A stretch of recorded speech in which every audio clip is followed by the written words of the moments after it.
Olá pessoal, sejam todos muito bem-vindos a mais uma edição do ANcast, o podcast da rede A Notícia do Ceará, recebendo hoje mais uma grande figura do nosso estado. Se eu tiver errado, por favor, me corrija. Nosso convidado de hoje, ele nasceu em Fortaleza, mas é quixadaense de coração. É pai de um coronel do Exército e filho de uma professora. É pai de 2 filhos, foi ex-aluno do Colégio Militar de Salvador, também de Fortaleza, e atua há mais de 24 anos como corretor de imóveis. Estou falando do meu amigo Jouné Bindá Prachedes. Meu amigo Prachedes, seja muito bem-vindo à nossa edição do ANcast. Eu tive que colar, para poder entender tudo que diz aqui o seu belíssimo currículo. Quando você estudava, você também colava, pescava nas provas? É um novo pescar? Não, nunca. Isso primeiro pelo seguinte, porque no colégio militar não era permitido isso, Robson, né? Olha, era punido com expulsão. Eita, E como o papai, na época, também era professor pior ainda, né? do Colégio Militar de Fortaleza, de desenho e de português, aí é que tanto era no colégio como em casa. Né? Ele sempre dizia para a gente, não utilize esse tipo de situação, de fazer, o nome mesmo é esse aí, pesca. Pesca, é De isso aí, ó. pescar. Né? Então, ó, você que está ouvindo a gente, você que estuda ainda, né? Você que é pai de algum aluno estudante, você não deixa o seu filho pescar, porque até porque o cara não vai aprender nada com isso, né? Então, é mais ou menos isso aí. Vamos falar um pouco a respeito da sua área, do mercado imobiliário. Como é que está o mercado imobiliário no Ceará hoje? Robson, olha, eu tenho 24 anos no mercado imobiliário cearense, né? Me considero uma pessoa experiente na minha área de atuação. Eu sempre, como o ramo imobiliário ele é muito vasto, tem a parte de aluguel, tem a parte de aluguel por temporada, tem a parte de fazenda, de venda de imóveis de praia, loteamentos. Então eu procurei seguir um nicho. Qual foi o meu nicho? Eu procurei me dedicar à venda de imóveis na área nobre de Fortaleza, pelo fato de ser nobre, não é que eu digo aqui, mas na área de ser Aldeota, Meireles, Dionísio Torres, que era onde a área que eu moro e a área que eu conheço as pessoas. Então, não deixa de ser a área nobre que nós temos hoje na nossa cidade. E voltar nessa área aqui para exatamente uma área que eu sempre gosto, que é a venda do imóvel usado, principalmente o apartamento. E graças a Deus, nesses 24 anos de profissão, eu tenho mais de 630 imóveis vendidos. Nesse período de pandemia, também ocorreu, creio eu, uma diminuição no número de imóveis vendidos, né? Mas com certeza. Como foi que a pandemia afetou o mercado imobiliário? Olha, ela afetou porque a procura pelos imóveis diminuíram, né? Mas enquanto diminuiu por um lado, aumentou por outro. O que é que eu estou querendo dizer? Estou querendo dizer que enquanto as pessoas não procuravam um imóvel, elas estavam procurando terrenos e casas em praias aqui em Fortaleza. Então, tudo que eu tinha de estoque com relação a imóvel de praia e de casa de praia, esses imóveis eu coloquei, foram vendidos assim, praticamente que num tempo recorde. Então, ou seja, o mercado, por quê? Porque as pessoas começaram a ver que elas precisavam de qualidade de vida. Então, é isso daí.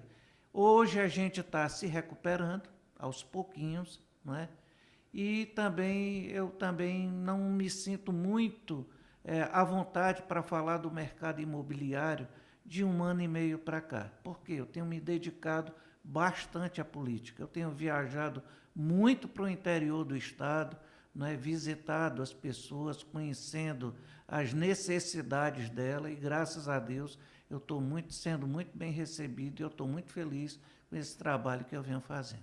Maravilha. Falando agora sobre a sua parte política, né, sobre a sua carreira política, já entrando no ensejo que você falou agora, o senhor é pré-candidato a deputado estadual, né? Eu sou pré-candidato a deputado estadual, Qual a Robson. bandeira que o senhor defende? Olha, a minha bandeira principal, as drogas. Né? Esse assunto, quando as pessoas falam em drogas, elas falam muito sempre ligadas à área da segurança pública. E eu hoje estou focando num assunto bem mais importante. É a questão das drogas com relação à família. Porque eu tenho percorrido o interior do estado, eu estou sabendo, estou presenciando que a coisa está tomando proporções indesejadas. E nessas proporções indesejadas, não vai sofrer apenas aquela pessoa que tem um parente ou um filho drogado, mas sim os vizinhos, né? Ou seja, as outras pessoas das comunidades que estão próximo àquela pessoa. Né? Ou seja, dentro de uma escola, um drogado dentro da escola é um problema, um drogado dentro de casa, até, Robson, até ver uma pessoa chegar em casa de madrugada drogado e chegar e pegar e tacar o pontapé na porta do vizinho, né? E começar a gritar dentro da sua casa. Então, o problema está saindo do controle da gente. E como seria feita essa espécie de recuperação contra as drogas? Olha, isso daí Já existe algum projeto concreto em relação a isso? não existe, porque o que é que acontece? Isso daí é uma coisa que envolve muita gente. O presidente Bolsonaro ele tem feito um trabalho espetacular, que poucas pessoas têm se atentado para isso. Toda vez que existe uma apreensão de drogas, ele chega, vai lá e no Facebook dele, nas redes sociais, e posta aquilo dali. A Polícia Rodoviária, a Polícia Federal apreendeu tantas toneladas de maconha, de cocaína. Então, aquilo dali é como se ele tivesse obtido uma vitória com aquela situação, porque ele sabe que aquilo dali, aquela droga não chegaria ao Traficante? ao traficante, consequentemente, iria diminuir o sofrimento das pessoas, das famílias que têm pessoas dependentes de droga. A gente costuma falar que geralmente não é acabando com o tráfico que se acaba com as drogas. Né? Eu acredito que deva haver uma política pública que venha combater o problema pela raiz. Porque por trás de um viciado, quando a gente fala em um viciado, a gente não fala só em drogas, a gente fala em outras coisas também. Existe alguém pedindo por socorro em alguma área da vida dele. De repente pode ser a família desestruturada, pode ser, sei lá, um problema com depressão, alguma coisa do tipo, né? Parecido. Existe alguma ideia, algum projeto em relação a isso, de combater de combater o vício pela raiz? Olha, eu diria para você o seguinte, que a gente tem que começar com um tratamento de choque, né? Ou seja, procurar tirar a droga, fazer com que a droga não chegue ao Sim. usuário. Esse daí é o principal. Porque, veja bem, o problema que a gente vai estar postergando para o futuro vai ser muito grande. Então, quem é que vai participar nesse processo, além da família? Né? Vai Sim. participar a imprensa, que está atenta a essa situação. Sem dúvida. Vai participar as igrejas, vão ter que participar desse processo. Ou seja, evitando que a pessoa chegue e pense em qualquer um refúgio de um problema dela, ela vai pensar que a solução vai estar nas drogas. Né? E eu lhe digo, nessa época de pandemia, eu também, que nós estamos saindo agora, eu noto que muitas pessoas saíram abaladas dessa pandemia, psicologicamente falando, né? Que precisam de um auxílio. Sim. E o Estado, infelizmente, não dá condição para essas pessoas, né? Não dá atenção devida a essas pessoas. Se já não dá na área da saúde, não é como deveria ter, que é uma função básica do Estado, imagine psicologicamente falando. Sem dúvida. Inclusive, seria interessante também um bom trabalho em relação à casa de recuperação, né? Mas, Dá um upgrade no que já vem sendo feito. Pronto, Né? mas essas casas de recuperação, elas existem, são poucas. Infelizmente, aí é que vai a falha, não é? Ou seja, ela não tem, ou seja, o cidadão de bem, ele está colocando o serviço dele, não é? O coração dele naquele projeto de recuperar drogados, e ele não tem de forma alguma o apoio da prefeitura, nem do Estado e nem da União, né? Não sei se a União aqui não caberia, né? Mas falta esse apoio. Quantas e quantos projetos sociais tem o projeto social do Júnior, do Quintino Cunha, do projeto Arco Verde? Projeto belíssimo. Uma pessoa que teve a vida dele, o início da vida dele, foi nas drogas. Eu tive com ele recentemente, fiz uma entrevista com o Júnior. Então, o que é que acontece? Ele conseguiu sair, e depois que ele saiu, ele montou o projeto Arco Verde, que é exatamente para tirar as crianças, né, levar essas crianças para se agruparem em torno do projeto e lá elas terem a palavra de Deus, lá elas terem o lazer, terem o esporte e terem pessoas que elas possam, né, sentir que tem alguém ali por elas. Então é um projeto belíssimo. Como esse do Arco Verde, existem inúmeros. Pena, muita pena eu digo isso, não é? O Estado e a Prefeitura não dão a devida atenção. Porque eu vou dizer uma coisa, reunir no final de semana 150 crianças para dar um lanche, né? E sair daquilo dali, pede ajuda um, pede ajuda outro, né? Podendo o Estado chegar e dizer, cara, tu está fazendo um trabalho belíssimo, voluntário, Você eu vou te precisa de quanto, né? ajudar. Precisa de quanto? Eu vou te ajudar. E não fazem isso. Infelizmente, eu sempre bato isso quando eu visito, né, essas casas de recuperação, os projetos sociais, as igrejas fazendo um trabalho espetacular. Sim. Né? Então, Principalmente abordando ali o tema da família, né? exatamente, da família, tirando as crianças da rua, né? Falando, dando a palavra. Porque quando você tem a palavra de Deus dentro do seu coração, dificilmente você se desvia para outro canto. É verdade. É um vazio que é preenchido automaticamente, né? Perfeitamente. Todo mundo tem um vazio que só Deus pode preencher. E quando esse vazio é preenchido, não cabe espaço para drogas, para nada de É ruim verdade. nesse mundo. Voltando a falar sobre os seus temas políticos, das suas pautas políticas é a renovação da política atual. Como é que você pretende fazer isso na prática? Como seria essa renovação política?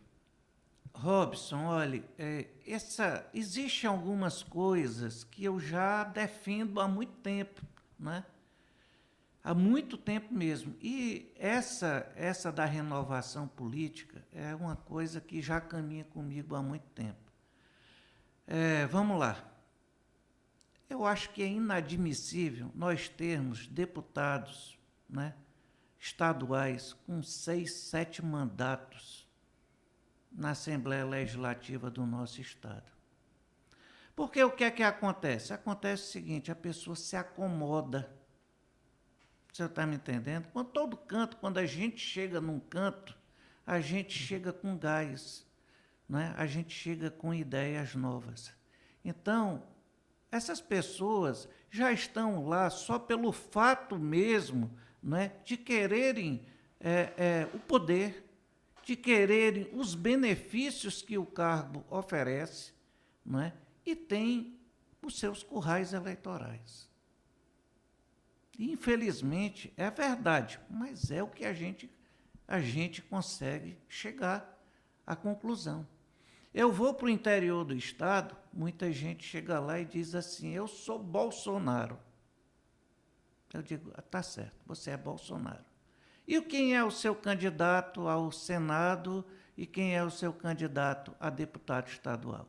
E a pessoa chega para mim e diz assim, olha, eu vou conversar com o prefeito sobre esse assunto. Aí eu digo, mas com o prefeito? Por que com o prefeito? Não, é porque o prefeito é muito atencioso comigo. Outro dia, a minha casa aqui em frente à minha casa tinha um monte de lixo. Eu liguei para ele, no dia seguinte tinha tirado tudinho. Que bonzinho, né? Né? Que bonzinho, né? Pensa num favorzinho legal. Pois é, pense num favorzinho legal. Aí eu digo, meu amigo, então quer dizer que você dá uma mão para o presidente Bolsonaro e a outra você tira. Porque você sabe que o presidente a gente está vivenciando, tudo que a gente está vivenciando hoje, não é exatamente por falta de deputados federais e senadores que que o presidente não tem suficiente lá no Congresso Nacional. Né? Então, essa questão da renovação, ela é mais do que necessária. Você coloca pessoas novas, o cara vem com outra ideia, está aí o ministério do presidente Bolsonaro, que não deixa negar a gente. Né? Pessoas capacitadas, pessoas competentes, chegam lá, colocam ideias, colocam tudo para frente, tudo flui. E a gente, com deputados. E outra coisa, o nosso Estado, em termos de implementação de socialismo, é o pior Estado que a gente tem da federação. Nós temos apenas 2 deputados estaduais representando o presidente da República. É muito pouco para um mundo de 46 ao todo. 2. Somente 2. Aqui no roteiro da entrevista, o senhor se autodefiniu como verdadeiramente bolsonarista. Isso. O que seria alguém verdadeiramente bolsonarista? Rapaz, a pessoa que realmente é um bolsonarista é aquele cara que ele não foge às linhas do presidente. Mesmo que ele estando, me defino dessa forma, mesmo ele estando errado, entendeu? Eu jamais parto para crítica. Por quê? Porque ele é uma pessoa muito mais experiente do que eu. E eu cometi uma vez um erro muito grande de fazer uma crítica ao presidente, com 2 dias depois o resultado tinha sido totalmente diferente e eu fiquei com a cara no chão. Então, por mais que me desagrade o resultado daquilo dali, não é? Eu sempre levo muito em consideração a experiência dele. São 28 anos que ele tem no parlamento e ali ele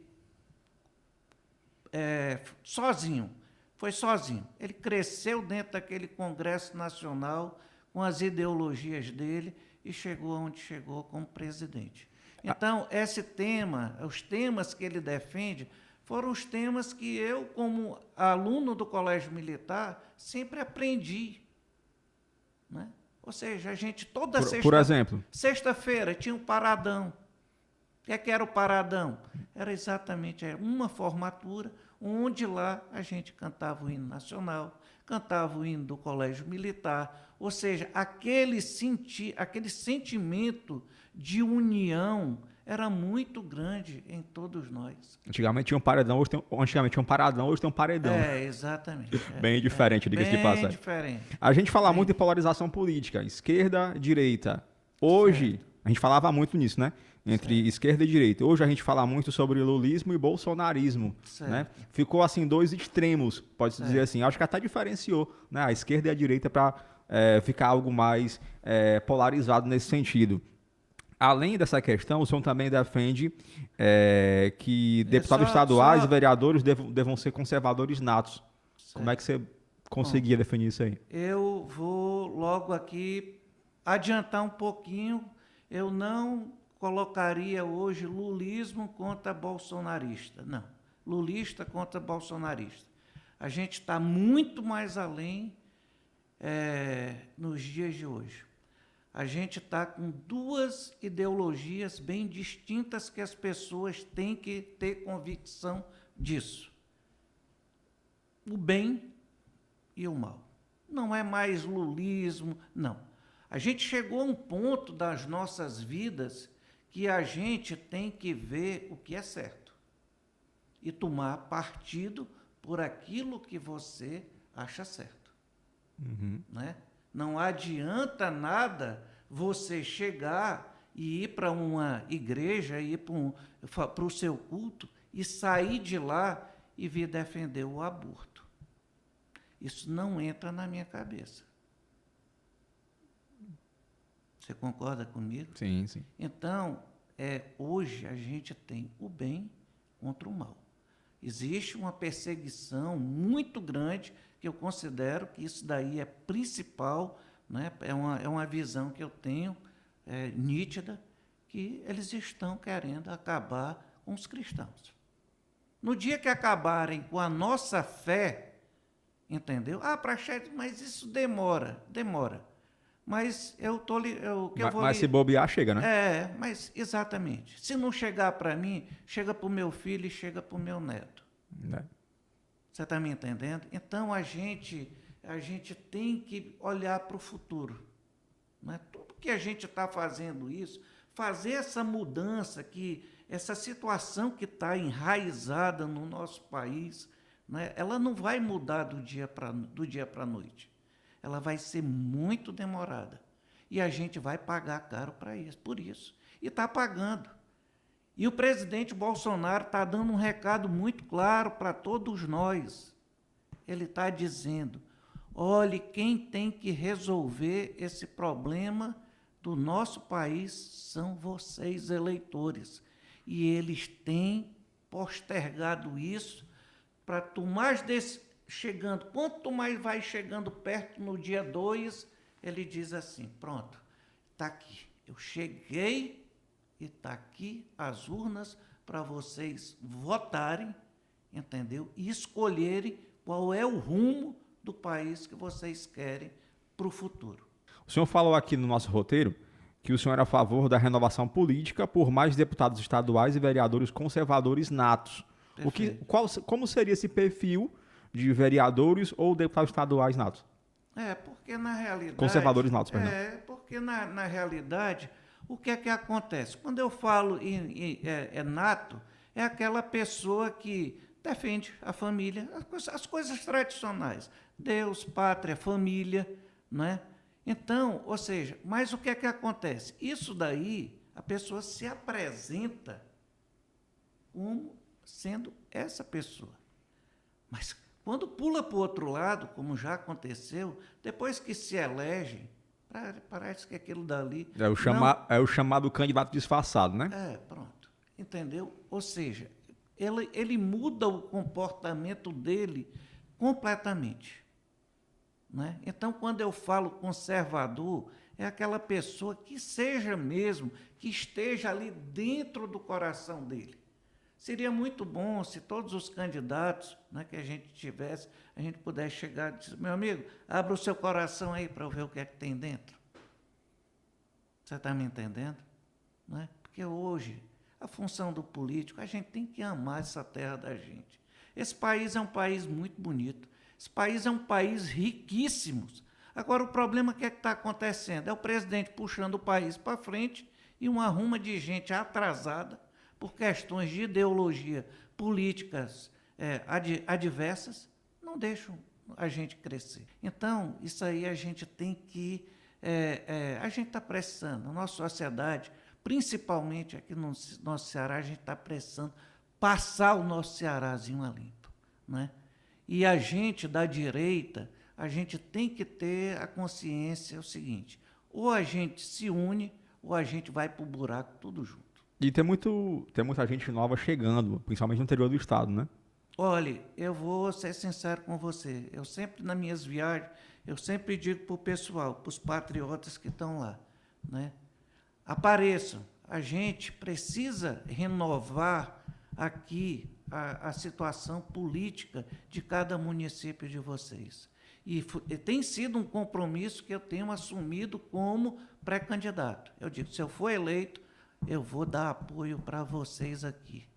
Né? Porque já pensou um pré-candidato a vereador tendo um deputado estadual do lado, visitando, fazendo vídeos, entendeu? Então, isso daí é um apoio, ajudando até financeiramente, na parte de gráfica, tudinho. Isso daí, por quê? Porque quem elege o governador do estado é o pessoal do interior. E esse pessoal do interior merece respeito. Né? Exatamente. Muitos deles reclamam sempre que o pessoal se elege, dá tchauzinho, entendeu? Daqui a 3 anos e meio eu volto. Dá um tchau, literalmente. Né? Dá um tchau, literalmente. É. Não pode ser assim, meu amigo. E assim, a cada dia que passa, principalmente com o aumento da tecnologia, o eleitor está deixando de ser besta, essa é a verdade. Está procurando se inteirar mais, e é o que a gente recomenda, que, inclusive o papel da imprensa também é esse, deixar o eleitor, o ouvinte nosso, ficar cada vez mais atualizado e atento sobre as coisas que acontecem. Né? O senhor falou há pouco a respeito, de repente, do eleitor de uma cidade X, que vai apoiar o vereador porque ele simplesmente tirou o lixo da frente da casa dele. Como se aquilo não fosse uma obrigação dele, porque a gente paga o salário dele para isso, né? Vamos falar um pouco a Mas respeito? peraí, quando você falou com relação a isso aí, deixa eu aproveitar o Sim. gancho para lhe dizer. Eu tenho, nessas minhas visitas, né, às cidades do interior, os municípios, além de estar reunido com patriotas, eu tenho procurado ir na residência de pessoas normais. Né? Aquela pessoa, chego lá, sento na sala, vou fazer uma visita, tomar um cafezinho, chego lá, sento com eles, fico me balançando na cadeira e conversando. A grande realidade hoje, né, que graças a Deus isso está acontecendo, é que esse pessoal mais humilde acordou. Eles chegam para a gente e dizem assim, seu Praxedes, eu lhe digo, eu não posso falar nada, porque eu tenho pessoas minhas, da minha família, empregados na prefeitura. Fica Entendeu? encabrestado, né? Mas eu lhe digo, o senhor fique tranquilo, porque quando chegar na hora H, a gente sabe o que a gente vai fazer. Então, essas palavras que essas pessoas têm me dito, né, isso aí tem sido uma coisa muito forte. Eu tenho acabado desse negócio de dizer, o interior do estado é tudo o ex lá. Pronto, não gosto nem de falar o nome. É o ex. Pronto. Não existe mais isso, não. Não existe mais, não. Existe um pessoal, né, que está sendo comprimido, mas ele sabe muito bem aonde é que ele quer chegar. Maravilha. Vamos falar agora a respeito de um outro tema, que é sobre o porte de arma. O senhor é a favor do porte de armas? Rapaz, olhe, eu vou ser sincero com você, Robson.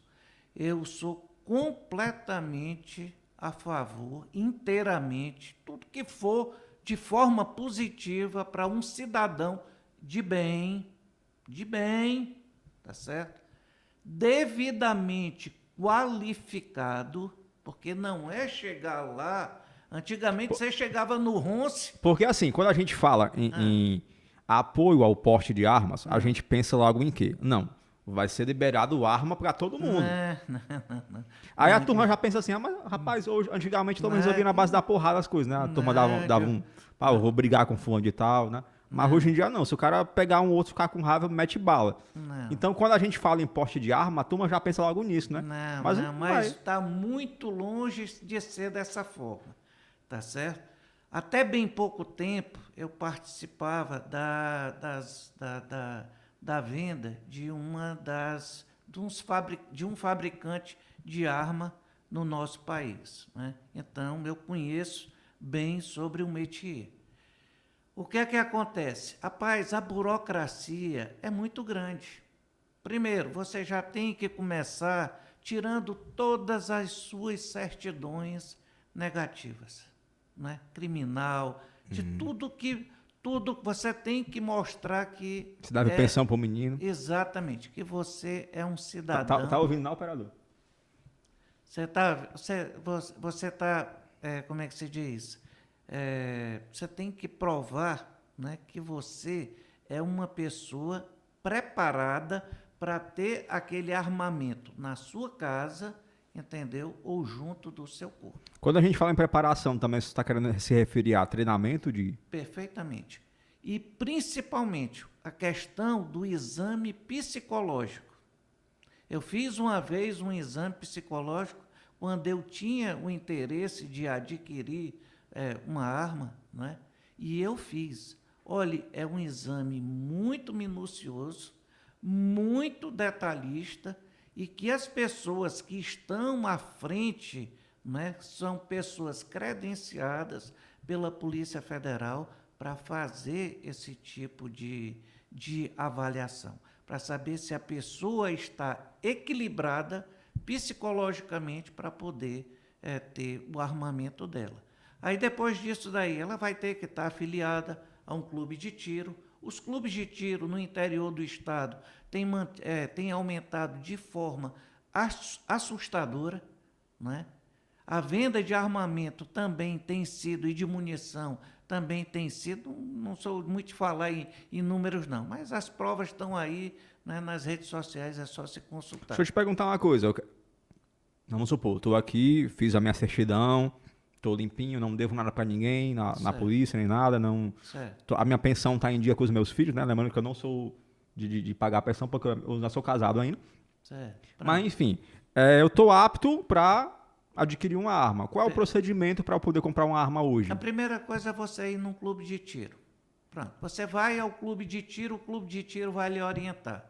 Vai lhe orientar você procurar um psicólogo, que normalmente ele já direciona, você fazer o curso da parte de tiro, aquela prática e a teórica, né? Aí depois que você termina o curso, aí você vai dar início ao seu cadastro junto ao Exército Brasileiro, tirar o seu CR, certo? Depois que você estiver registrado no Exército, aí é que você vai poder começar como é que se diz? A pensar em comprar o seu armamento, né?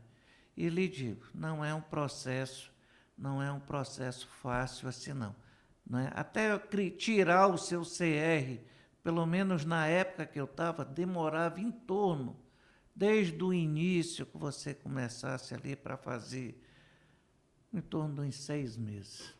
Então, por você ver como a coisa é burocrática e é minuciosa. Pronto, né? Então, não é qualquer pessoa que chega lá, que nem existia no Ronce antigamente. Olha, me deu um 38 aí, me deu uma pistola aí, está aqui minha identidade, está aqui meu comprovante de endereço. Nada disso, né? Agora, você pode ver que o cidadão armado, quem tem o seu porte... E outra coisa, isso não quer dizer que vá todo mundo andar armado, né? Isso não quer dizer, pelo fato da pessoa ter o direito, não quer dizer que todo mundo vai andar com uma arma na cintura. Muitas vezes você chega lá e exerce uma profissão de risco e você tem que andar com uma arma na cintura. Sem dúvida. Né? Agora, o que eu vejo aí nas imagens que a televisão mostra, que as redes sociais mostram, é o seguinte, que quando você é abordado, né? Quando o cara chega e lhe aborda, porque tem a seguinte, você pressente quando você vai ser assaltado. Eu já fui assaltado 5 vezes. E nas 5 vezes eu pressenti que eu ia ser assaltado. Inclusive meu carro em movimento. Ou seja, se eu tivesse armado ali, eu tinha a condição de me defender. Você está me entendendo? Ou seja, eu pegava e efetuava um disparo, porque na hora que você efetua um disparo, a primeira coisa que o bandido faz, sabe qual é? É correr. Você está me entendendo? Pode reparar nisso. Todo assalto que ele chega e encontra uma pessoa pronta para reagir, na mesma hora ele pega, como diz o pessoal aqui, capa o gato. Mete o pé na carreira mesmo. E mete o pé na carreira mesmo. É isso aí. Mudando um pouquinho de assunto, vamos falar sobre a PEC que criminaliza o comunismo. Só para deixar bem claro, explica para a gente o que é o comunismo e por que ele deve ser criminalizado. A gente fala muito em comunismo, o comunista, não sei o quê, mas explica para a gente melhor o que é o comunismo e por que ele deve ser criminalizado. Certo. Bom, existem algumas pautas no comunismo, né, que a gente que não é o habitual da nossa sociedade, tá certo? Não é? Ou seja, no comunismo eles não dão importância nenhuma à pessoa cristã. Então, para mim, isso daí já começa logo como sendo o ponto de partida. A questão das artes também, não é?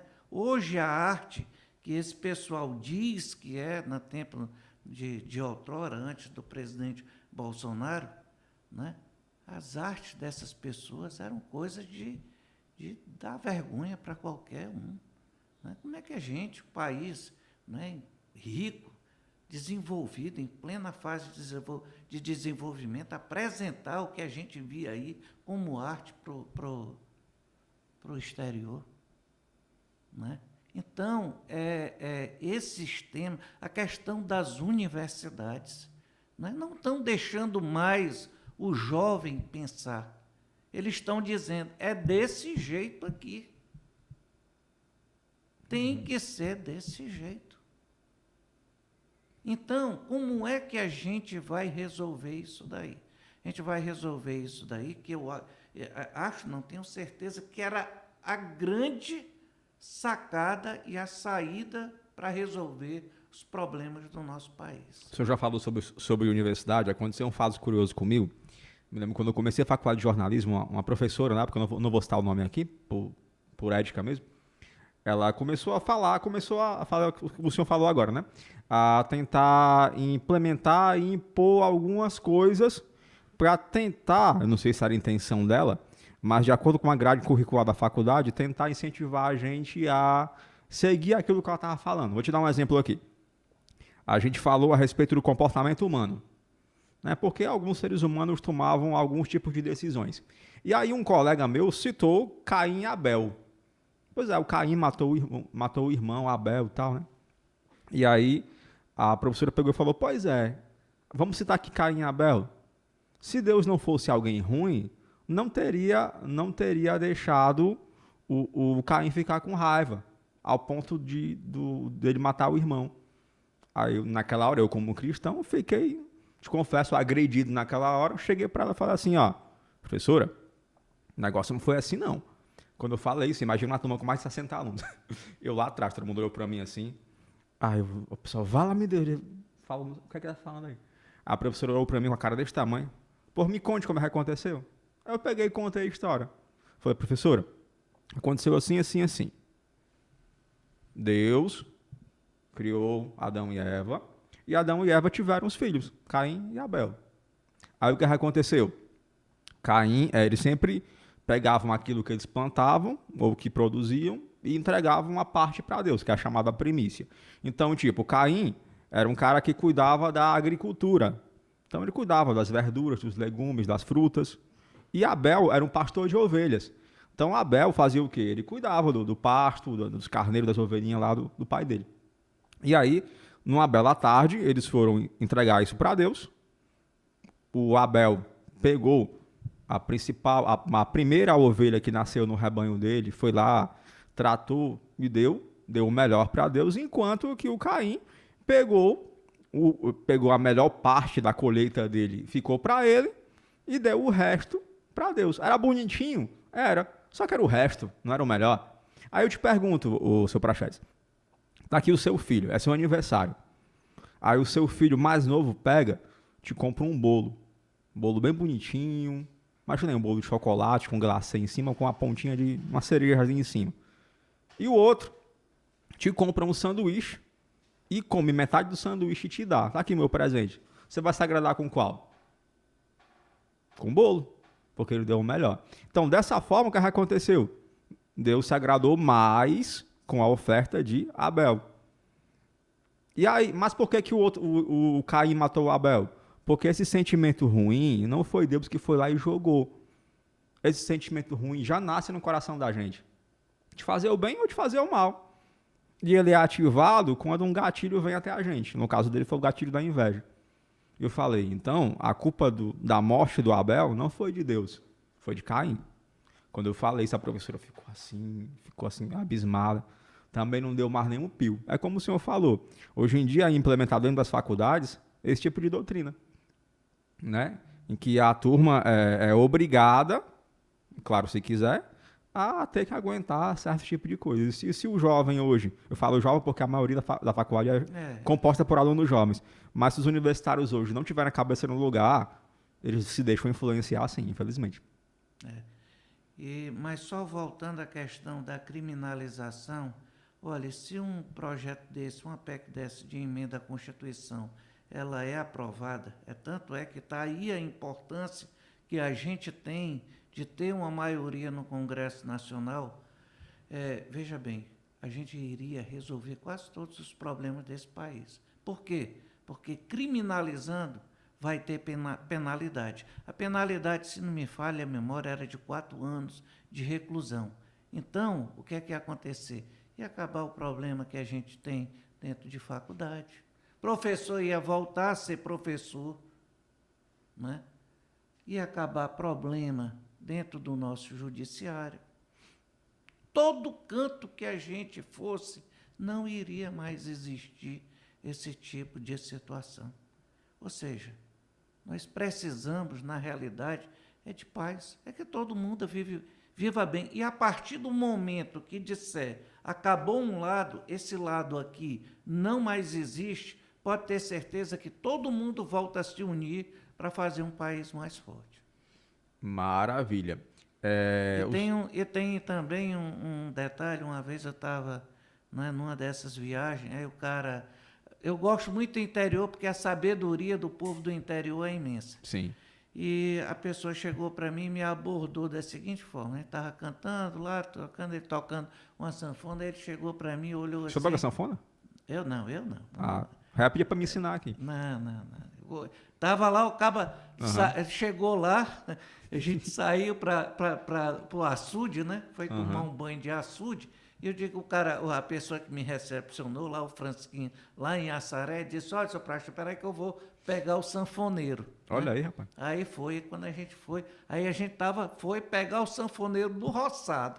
O sanfoneiro tava lá, trabalhando, né, na roça para buscar homem. capinando, ele, bora rapaz, bora que tu vai ser sanfoneiro. Aí pronto, ele levou, a gente foi para a beira do açude e foi tomar um banho. Aí um deles chegou para mim e disse assim, seu Prachado, me diga aqui uma coisa, quem é o Deus que o senhor segue? Eu digo, oxe, rapaz, como é que... Qual é sim, porque tem 3 deuses. Eu digo, 3? Né? Onde é que tu está tirando isso, rapaz? Ele disse, não, tem 3 deuses. Qual é o que o senhor segue? Eu digo, não, eu sigo Nosso Senhor, né, Deus. Né? Aí eu digo, e quais são os outros 2? Aí ele disse assim, o segundo é o dinheiro. Tem pessoas que vivem só em função do dinheiro. Sim. Aí eu digo, e me diga quem é o terceiro. Aí ele disse, o terceiro são as pessoas ruins, que só nascem com inveja, entendeu? E com o coração completamente bloqueado e que não querem ver as pessoas felizes.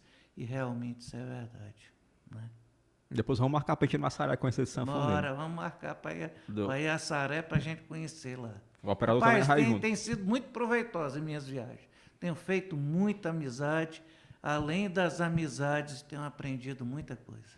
Eu sou apaixonado pelo interior, sou até suspeito para falar disso, embora eu não moro no interior. Mas eu gosto muito do pessoal do interior. Um abraço para eles, inclusive, que estão acompanhando a gente.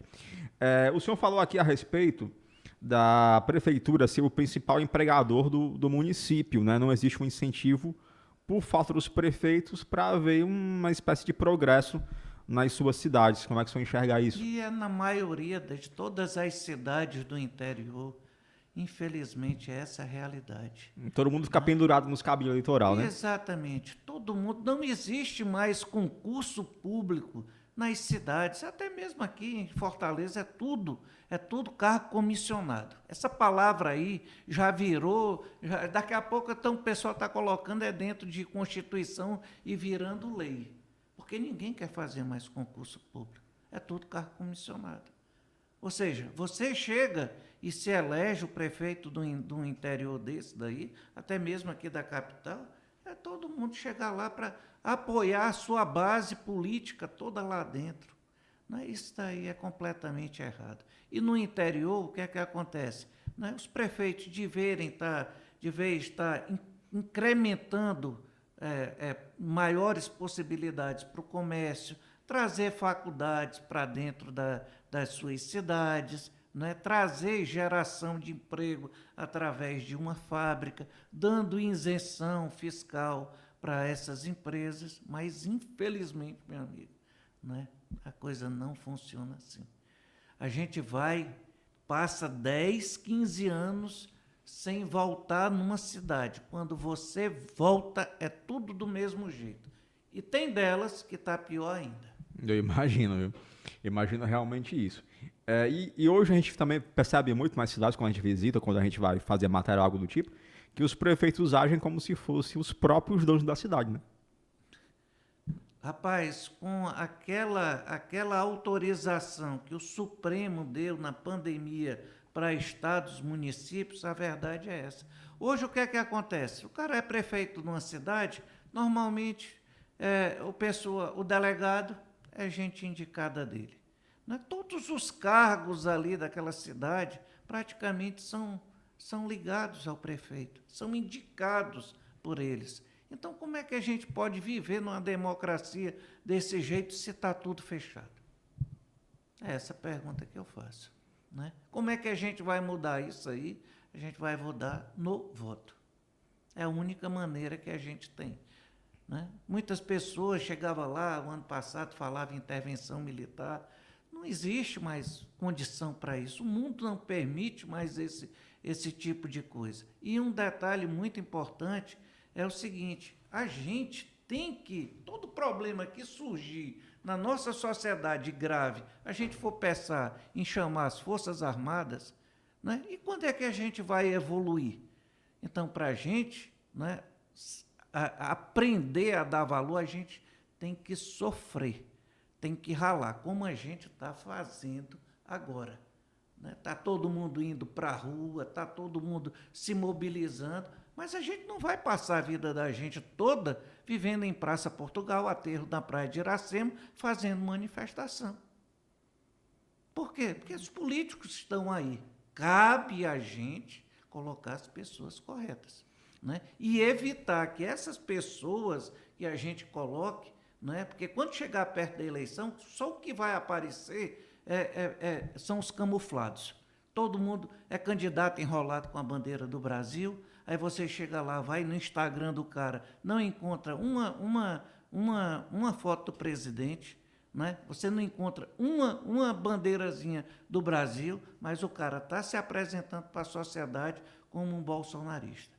Isso daí atrapalha demais as pessoas que realmente estão trabalhando, porque tem pessoas que há muito tempo estão engajadas nessas lutas. Né? Aí chega a pessoa ali, né? E outra coisa, hoje o campo da direita ele está aberto, está escancarado, porque a gente está muito carente de pessoas. Né? Então, pronto, quando o cara chega ali e diz, opa, olha aqui um canto bom aqui para eu me dar bem, aí o cara quer pegar e entrar. Teoricamente seria o caminho mais fácil para ele, né? Pode dizer assim, né? Exatamente. A gente falou muito aqui ao longo da entrevista sobre renovação. O senhor acredita que daqui a um tempo nós teremos essa renovação? Rapaz, eu não digo algum tempo. Eu estou muito esperançoso para que ela seja imensa agora nessas eleições. Que as pessoas saibam que, no caso, por exemplo, que os aliados do presidente Bolsonaro estão agrupados dentro de um partido que é o Partido Liberal, o 22. Então, ali, o rumo dele está dado. Né? Porque quem está ali é como se tivesse, entre aspas, uma chancela dele. Né? Então, a gente vai estar lá para poder suprir essa, né, para dizer ao pessoal, olha, está todo mundo aqui, num cantinho. Né? Venha com 22, né? Logicamente vai haver, eu acredito que vai haver a coligação do PL com o capitão Wagner. Eu estou trabalhando já para ele, né? Eu tenho uma ligação, há um ano atrás eu assumi um compromisso com o coronel Aginaldo, né? De caminhar junto nesse processo da pré-campanha dele para deputado federal. E também já agreguei, além do coronel Aginaldo, também agreguei o capitão Wagner. Né? A gente tem que trabalhar hoje em grupo. Né? Então tem que procurar levar todo mundo. E é dessa forma que eu estou procurando trabalhar, inclusive agora com o senador Bardail também, né? Levar o nome deles para a gente poder, né? Ter penetração Eu não exerço cargo público, né? Acho até uma desvantagem uma coisa muito desleal, né? Como candidato, as pessoas que hoje têm mandato, né? O cara sai numa vantagem muito grande com relação a mim, que estou tentando participar dessa renovação. Por quê? Porque ele tem já um eleitorado. Ele já tem os recursos do salário dele, que não é pequeno. Ele pode viajar com uma assessoria, levar 2 carros, ele pode levar um fotógrafo, ele pode levar um editor de texto, o pessoal da... Já tem a experiência, né? Já tem experiência, já tem o eleitorado dele formado, e todos aqueles recursos que ele vai gastar ali naquelas viagens serão todos colocados, pagos pelo Estado. Enquanto eu, na realidade, né, eu tenho que bancar, me sustentar nesse processo todinho com meus recursos próprios, né?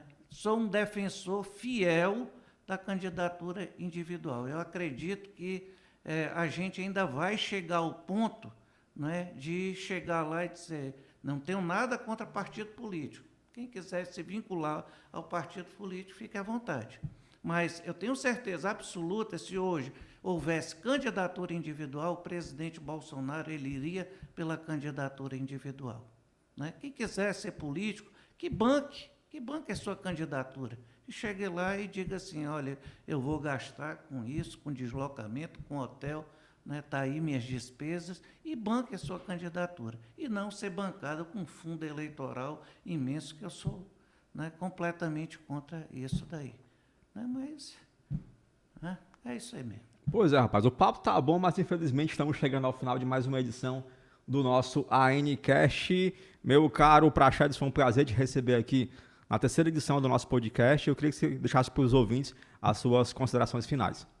Meus amigos, as minhas considerações finais seriam direcionadas a todo o público cearense, né, a todo o eleitor cearense. É que a gente tomasse conhecimento, a gente se aproxima dessas eleições, né, a passos largos. Está faltando aproximadamente 4 meses. 4 meses passam muito rápido. Que a gente fizesse uma reflexão, né, de tudo que a gente passou nesse período de pandemia, que a gente, né, isso daí foi muito decisivo na vida da gente. Nós perdemos pessoas queridas, né? Então, eu gostaria que isso daí fosse um motivo de reflexão para todos, né? E que tudo que foi acontecido aí, né, durante esse período todinho, ele vem desaguar num canto, no mesmo canto. Sempre desaguou nesse mesmo canto, na política. Então, eu só queria que as pessoas analisassem isso com carinho. A gente precisa mudar o que aí está.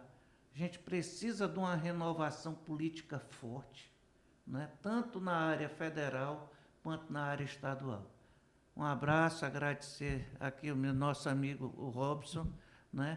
É o Robson, né? Uhum. O Robson aqui pela oportunidade de estar aqui com vocês na ANC. Muito bem, eu estive com o nosso querido Dr. Praxedes e, claro, com você que sempre nos acompanha, que sempre nos prestigia com seu carinho, com a sua audiência e com a sua companhia. Muito obrigado e até a próxima, se Deus quiser.